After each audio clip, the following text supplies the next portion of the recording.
welcome back to History of Wine and the Vine. I'm Emily Kate.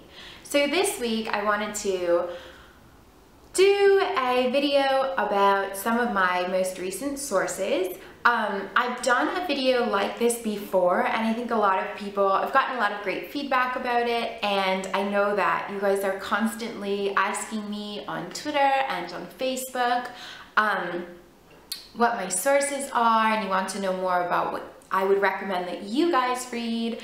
It's something I get asked a lot, so I thought that I would make this video to kind of show you guys some more. So, first of all, we have, where shall we start? I have all of my books laid out in front of me. So I guess we'll just start with the most kind of basic, which is the books that focus mainly on one area. So for instance, Venom. I use this book all the time. If you watch my lectures, you'll know I love this book so much. It's by Stuart J. Fleming. And one of the reasons I love it is because whereas a lot of the other books are very text heavy, this one has a lot of visual aids. And I just think that that helps. That's why I use it so much in the videos, because it's very hard sometimes to get images. So for instance, this is a late 6th century AD papyrus from Egypt. So things like this really make my job a lot easier, whereas I can show you guys something to look at besides me. And then there's also ones that are a lot more text heavy, like Fruit of the Vine, Viticulture in Ancient Israel by Carrie Ellen Walsh.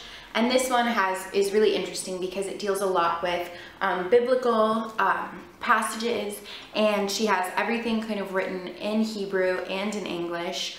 And I just think it's a wonderful source. So when I'm kind of looking at these ones, I do incorporate them obviously when I'm focusing on a specific area, but then they span a whole kind of great big span of topics. So when I'm looking at a particular topic, I can kind of leaf through these books, and as you can see, I always put a ton of post-its on them so that I can see what I'm looking at and when.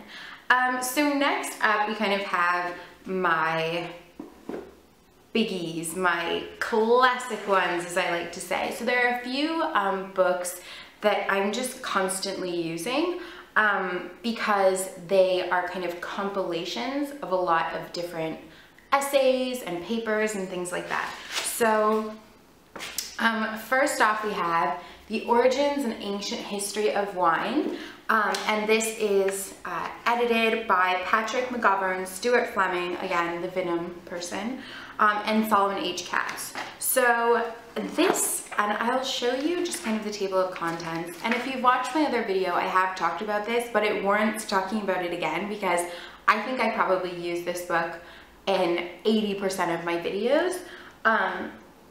So you kind of have different categories, so the history and archaeology of wine, the Near East and Egypt, the Mediterranean, and grapes and wine, hypotheses and scientific evidence. And as you can see, this book is well loved. And I just love it because there are images. It's not colorful like Venom, but there are images, and each one of these essays goes so in depth because these are all done by different people and these are their specialties. So they're able to really give an amazing kind of in-depth view of one particular topic, whereas a lot of the other books kind of span a great big range. So that one is particularly awesome, and kind of the sister book to that one, in terms of my research at least, is Wine and the Vine, an Historical Geography of Viticulture and the Wine Trade by Tim Unwin. And this one is so, again, you can see, this one is so useful to me, just because it kind of does a similar thing to what The Origins and Ancient History of Wine does, except it's all done by one person, Tim Unwin. If you're out there, you're wonderful. And he really breaks everything up in a very kind of clear way, which helps when you're researching, because if you're trying to look for a particular topic, you can just kind of zoom right to that part of the book. And then also what I really love about these books is kind of looking in the index and the bibliography and seeing which books and sources that they use. So I think I'm just going to show you one more. And if you saw my 1,000 subscriber celebration video, you would have seen me actually getting this book, which is by H. Warner Allen. It's A History of Wine. And this is just another one of my biggies, so to speak. And that's just because of the way that it's broken up and the information that it has. So wine from the Homeric age to the fall of the Roman Empire, then from the fall of the Roman Empire to a treaty with Portugal, old wine in new bottles. So this spans, and this also spans an enormous amount of time. This has all the way up to the Middle Ages, which is really useful. So what I like to do with those is I like to then see which sources that they used and then go look them up. So I think it was H. Warner Allen used this source, which is M. Diole's 4,000 Years Under the Sea. And I think I talked about this in one of my archaeology videos. And here's just the cover so you guys can see kind of the first page. Oh, sorry, by Philippe Diole.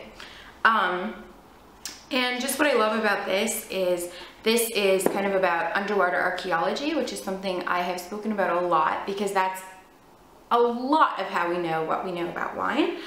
So very, very lovely.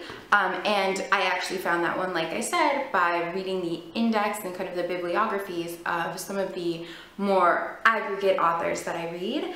And then sometimes I come across things like this. So a lot of times, unfortunately, some of the kind of sources that are used are lost over time, or they're just not available for people to be looking at, like some of the older plays that are referenced. So there was a play, Pitene, which means the wine flask, and it was ancient Greece, and it won some kind of award, and I'd just been reading about it and I couldn't actually find it. So I kind of did a lot of digging and I ended up with this, which is Stage Directions, Essays in Ancient Drama, and it actually talks about the play Pitene in terms of its stage directions. So sometimes you get books like this, and that can be really helpful when you might not be able to find the actual play, or you might not be able to get your hands on it right away. Things like that are really useful.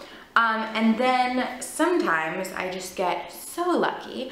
I was planning a Wine and Words series, which I've actually already filmed, and I came across this book. Can you read it? It says Wine and Words in Classical Antiquity in the Middle Ages. That was lucky, wasn't it? So I was able to kind of look through here, and honestly, ironically enough, this didn't provide me with the majority of the things that I wanted to look at for the Wine and Words series, but it was just hysterical to find it. And so I love this one because this was very useful. It has a whole area on drunkenness, disapproval, and the battle of the sexes. And I think that was probably, that one and the excess and moderation section was probably the most useful for me because I was looking at kind of drunkenness in different civilizations and how it was viewed. So that was very useful. Then sometimes what I actually can do is, in Vino Veritas, I've already talked to you about this one in the other one, so I won't bore you. Sometimes looking at these different aggregate books and all these different other books in their bibliographies, they'll obviously have a lot of primary sources. And now obviously it's always the best when I can use primary sources, and I try to as much as I can. So one of the ones that actually so many people have talked to me about this, and it was a funny read, I would say. I don't know if that's the right thing to say, but it's Hesiod's Works and Days, and this is a primary source.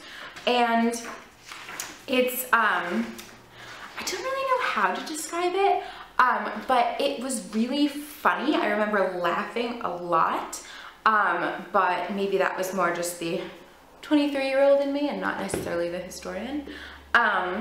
But that one was really great. And then obviously Plato's Symposium. One of you wrote to me because I was interviewed and I was asked what are some of my favorite sources, or like if you had to recommend that somebody use a source. And I was trying to say that I don't really recommend that you guys go out and buy anything, that you look in your own, you know, bookshelves and things like that to see what you have.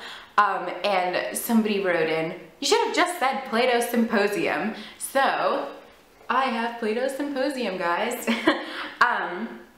So I really do, I love this. And I reread it for like the 4th time. And it just gets better and better. The interesting thing is though that it's a lot more like a vehicle for talking about philosophy, but that was what they did at the symposium, so it's all good. But I do think that you get quite a bit more information by looking at sources that maybe look at archaeological digs and things like that, but it is amusing, and I do recommend that you read it. So that would obviously be a primary source, as well as some of my favorites. I will always bring it up because you know I love the medieval wine poems. So Wine, Women, and Song, Medieval Latin Student Songs. This one is translated into English by John Addington Symonds, and you just know I love them. Go watch the video where I do the medieval Latin student songs, all the medieval wine poems. And then sometimes, which is, it's a lot to go through when I have books that, this is a dual, big old books. Sometimes you go through primary sources that have like charts or scrolls or things like this, and it's a lot. So these books just make it so interesting. And these ones read a lot faster, and they read just as a lot kind of more conversational, which is so strange because they don't look like they would, but they really are quite conversational. And that's The History of the Wine Trade in England by A.L. Simone. So definitely recommend that. And then sometimes the books that I take out might seem a little bit strange to people who aren't familiar with kind of the intricacies of the history of wine. But for instance, I have this book on Philip the Bold. And again, if you watched my video on my 1,000 subscriber celebration, I talk about this book and why I have it. Because Philip the Bold was kind of the ruler of the Burgundian state, and he ended up banning Gamay. So of course I have to do a little talk about that. So I've taken this one to kind of learn much more about him, so I can tell you things about him and surprise you. And then I also have, obviously, because again, you guys love this book, The Widow Clicquot. And actually, when I was working at a winery in Australia, the winemaker's wife actually lent this book to my mom. So everyone has read it. I will get around to it, I promise. I love her. I already know quite a bit about her just from being a fan of hers. But I can't wait to read that book. So be patient with me. There's lots to do. Let's see. And yeah, and then sometimes I have books that don't necessarily kind of serve the purpose of my lectures, but thanks to these lovely lectures that you guys are watching, I've had so many amazing offers and experiences. So sometimes I have books that will actually kind of be for other projects. This one is When Champagne Became French. It's actually based on a dissertation. It's by Colleen M. Guy, Wine and the Making of a National Identity. And this one is like the psychology of the history of champagne. It's just so interesting. And this is for a special little project. And I must say that honestly, none of understanding these books would be possible without always having kind of my notes from Wine and Spirit Education Trust with me. So I attended Wine and Spirit Education Trust. Here's some of my notes. Oh, very neat, aren't they? This is a study guide, to be honest. And so none of my wine knowledge would really be served if I didn't have it from Wine and Spirit Education Trust. So I won't actually show you kind of the actual books because I don't want to get in trouble. But these are kind of the packs they give you, and these packs have, this is intermediate and this is advanced. These packs that they give you contain study guides and all kinds of really amazing kind of textbooks and things like that, charts and everything, maps. And I use these kind of as reference, and they definitely help to give me a solid base for everything else that I read. So I think, sneak peek time at what I'm working on next. So in my next research cycle, I'm actually going to be, well, you'll be able to make your own inferences here. Here is a book that I have for my next research cycle. It is called The Collapse of the Eastern Mediterranean, Climate Change, and the Decline of the East from 950 to 1072. Then next we have Climate History and the Modern World. This is by H.H. Lamb. Next we have kind of a book that may have started it all, The Little Ice Age, How Climate History Made History, from 1300 to 1850. Oh, getting quite late in years, aren't we? And then Cultural Consequences of the Little Ice Age. What could I be studying? Gave it all away there, didn't I? But I am so excited to get started on these. And I hope you enjoyed taking a look at my sources. I hope that you got some ideas as to different things that you would like to read. Let me know in the comments if you take out any of these books, if you buy them, if you enjoyed them, if you hated them.